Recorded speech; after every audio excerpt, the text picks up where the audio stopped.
Hello and welcome again to the Daily Message. This week, we're taking a look at and offering some reflections on some of the great mystics, those who were able to live in isolation, but who discovered in their isolation the gift of solitude. And so today just happens to be the feast of St. Catherine of Siena. So I'll talk about her for a little bit today. Catherine was born in the 14th century. She's from Italy, of course, from Siena. Coincidentally, she was born just before the beginning of the plague of Black Death in Europe.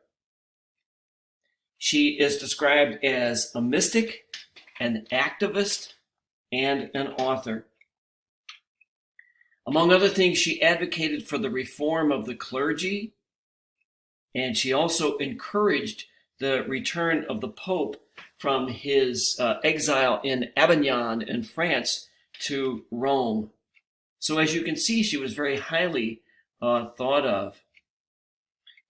She is, among other things, the patron saint of the city of Rome, the patron saint of the country of Italy, along with St. Francis of Assisi, and the patron saint of all of Europe.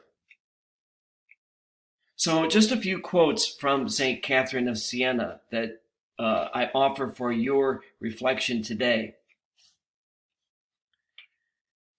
She said, "Nothing great is ever achieved without much enduring. Preach the truth as if you had a million voices. It is silence that kills the world." And finally, be who God meant you to be, and you will set the world on fire. Thank you so much for watching today, and I hope you have a safe and healthy Wednesday.